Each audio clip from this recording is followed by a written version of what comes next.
Ladies and gentlemen, good afternoon and welcome back to our channel once again.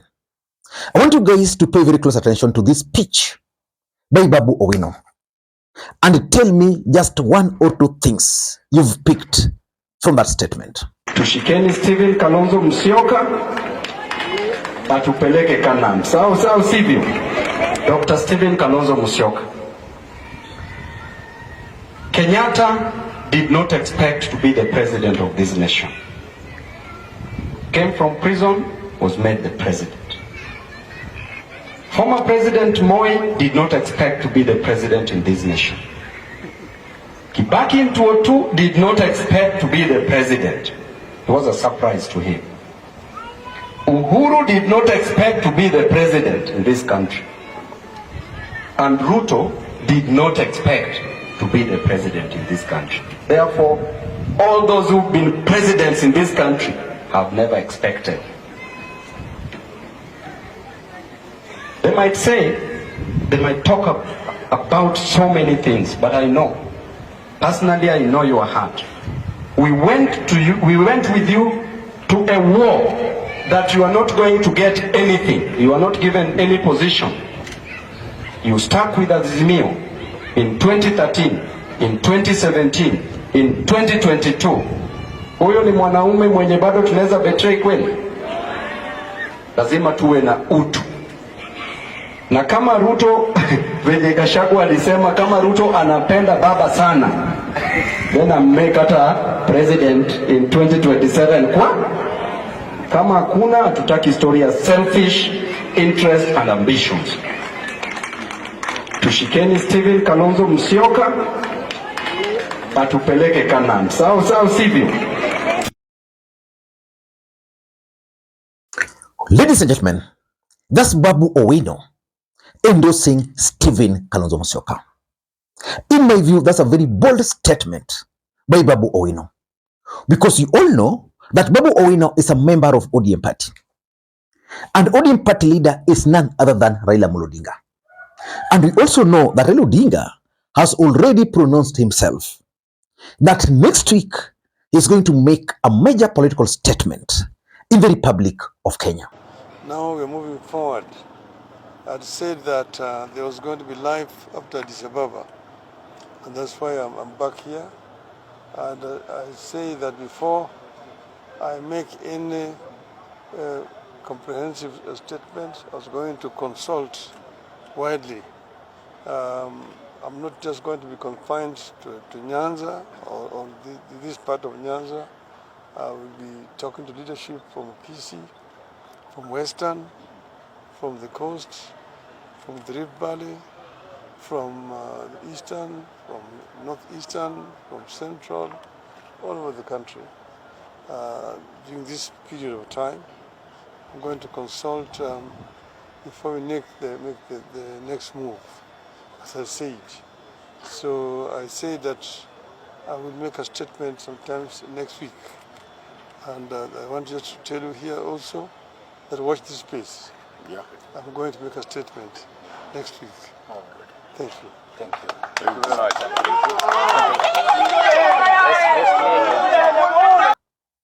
And Babu Owino is saying that for him, the direction is this of Stephen Kalonzo Musyoka. In this video, I want us to do a critical analysis about Babu Owino and the endorsement of Stephen Kalonzo Musyoka. But before we do that, for those who are watching this channel for the first time, please take a second or two, click the subscribe button so that next time we produce a video like this, YouTube will automatically notify you. And to the subscribers, I want to continue thanking you guys for your continued support, because without that support, this channel cannot be where it is. Ladies and gentlemen, without any further ado, allow me to dive in. Let me ask you this question. Do you think Babu Owino can survive, politically speaking, without Raila Odinga? And do you think Babu Owino has what it takes to succeed Raila Odinga as the next looking pin? On this platform, I'm on record as supporting Babu Owino's bid of succeeding Raila Odinga as far as Luo Nyanza politics is concerned, because I know for sure that if you are to list 10 potential leaders who can become the president of the Republic of Kenya in the next 10 years, you can't miss to mention the name of Babu Owino. And we also know that Raila Odinga has a chance, either last bullet, if he were to agree to Rigathi Gachagwa's proposal, and then Rigathi Gachagua, Kalonzo Musyoka, and the rest support him, which I doubt can happen. Without that, I doubt if Raila Odinga will still want to stay in politics after the 2027 presidential elections. But let me not get into that for now. For now, I want us to focus on Babu Owino's endorsement of Stephen Kalonzo Musyoka and my thoughts about the whole thing. Number one, I tend to think that Babu Owino is now charting his own political path, which begs the question, can he succeed minus Raila Odinga? Is he going to be ready to lead the Luo nation post Raila Odinga? There was some, I came across this video. I think it must have been some event in Kisumu. And just listen and tell me what your thoughts are. Has been in every successive government. Raila Odinga is our son, fine. He's our tree that we watered. Even during the dry season, we watered Raila. Raila has become overgrown to an extent that right now, he's more likely to give us better shade than fruits. So if anyone wants to relax, a place to go and sojourn and take a bask, go to Raila Odinga. If you want fruits, go to someone like Babu Owino, a young, vibrant leader who is working. That is Babu Owino. And I want to tell the populace of this republic that we have these four people who were brought into the government, the Wandai, the Joho, and every other person. They've been yapping a lot in this government. Baba Raila Odinga has been a beacon of unity and peace and tranquility. Swali ni, bado ana ule ushawishi. Bado Raila ako na ushawishi. When Baba will be on the ballot today, will support Baba Raila Odinga. Asante. And this is the best time for Baba to be the president of this Republic of Kenya. We have alternative for that. If Baba is not ready to go for the full loaf and to go through NADCO report for it to be fulfilled so that he can get prime minister, we are not for that. Asante. We have vibrant youth leaders like Mima Kaora, like Babu Owino, who can lead the nation. Lakini kuna bingu hapa nyuma yako. For me, I think charting his own political path away from Raila Odinga is the best decision Babu Owino can make. The only challenge is if he fails to win in 2027. Because charting his own political path would mean that Babu Owino will be able to craft his own team. Number two, will not depend on the current old guards from Nyanza who wants to dictate who becomes who in this region. And of course, with that, Babu Owino will even emerge more stronger if he will succeed. So charting his own political path, in my view, is one of the best strategies. So whether he's going to succeed or not, we can't tell that for now. Number two, I think Babu Owino is now focusing on his bid of becoming the next governor for Nairobi. How can Babu Owino become the governor for Nairobi? Simple. Babu Owino is a very popular politician, especially amongst the ODM support base. Which means if Babu Owino were to contest even against, say, Sakaja, there's a high chance that 50% of ODM supporters will vote for Babu Owino. Then we're also talking of the Kamba voters in Nairobi.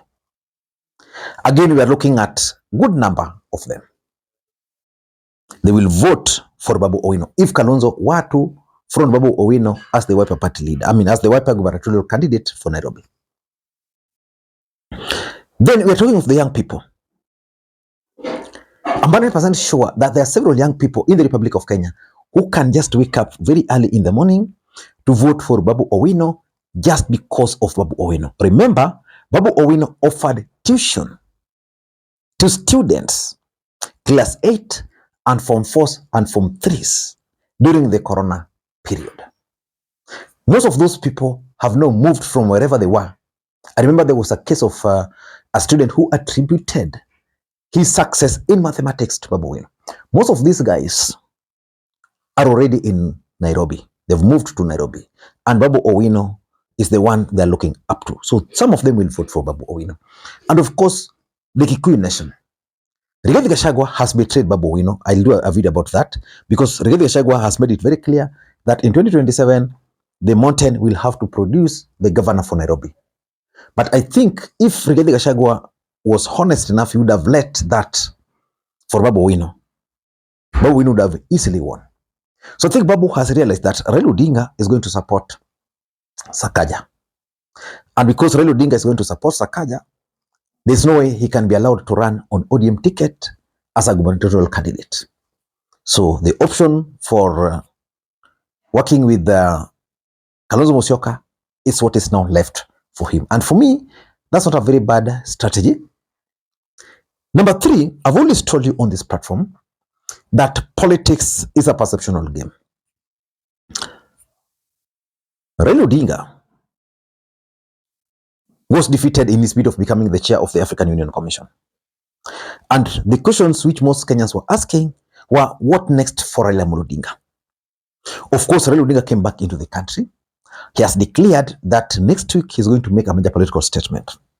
From all indications, that statement is actually going to endorse William Ruto's re-election bid. But there are Kenyans who had hoped that Raila Odinga was going to come back to the country, maybe to support Kalonzo, or maybe to run again, because in quotes, there are people who still believe that Raila Odinga can easily become the president of the Republic of Kenya again.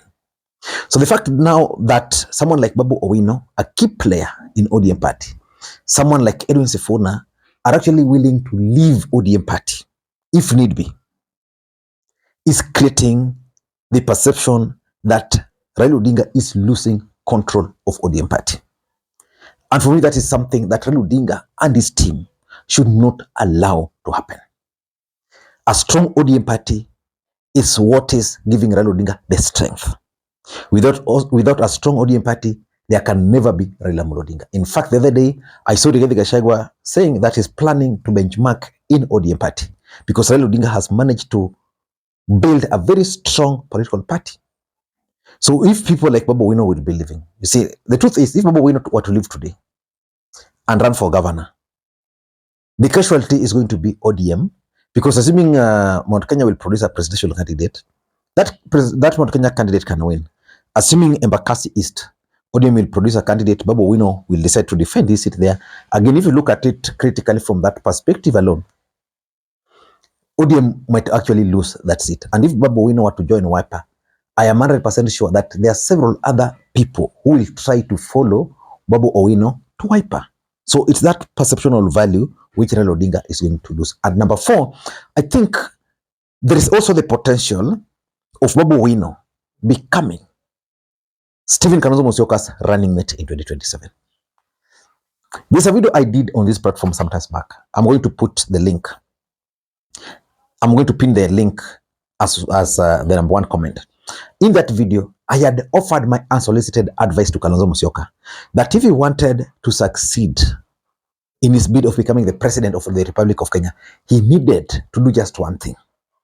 Either make Babu Owino or Edwin Sifuna as his running mate. I've seen Edwin Sifuna in Bungoma today with ODM brigades, which means maybe Edwin Sifuna is still holding on to ODM party. But for Babu Owino, he has not decided. So if Kalonzo Musyoka is serious with his bid, he needs to appoint or to nominate Babu Owino as his running mate. By nominating Babu Owino as his running mate, he's going to benefit a lot, because let's say the mountain will be supporting him. Of course, the mountain has already decided that. Then it will also mean that Babu Owino will be able to compete with ODM party here. He will tell them, I'm now going to be the deputy president. Of course, Kalonzo also supported Raila, so we can say, as Kalonzo supported Raila, let us also support him because he's also giving me the running mate. Which for me is something which will really work in favor of Babu and his political future. Lastly, there is also this youth factor in ODM party. There's a silent rebellion within ODM party against the old guards. I'm still not so sure whether Raila Odinga understands this, but the young people feels that Babu Owino is being persecuted, politically speaking, because he's a youth, and they believe that Babu Owino has done a lot for the party. So these young people, just the way I played the clip I played up there, these young people, they're going to stick with Babu Owino. So if Raila Odinga is not careful, he's going to lose if Raila Odinga is not careful, he's going to lose the youth support in his party, because they're going to go with Babu Owino. Ladies and gentlemen, I don't know what you think. Let me know what kind of advice you would give Babu Owino after declaring that he's going to support Stephen Kalonzo Musyoka. Until next time, this is Lee Makwiny. Bye-bye.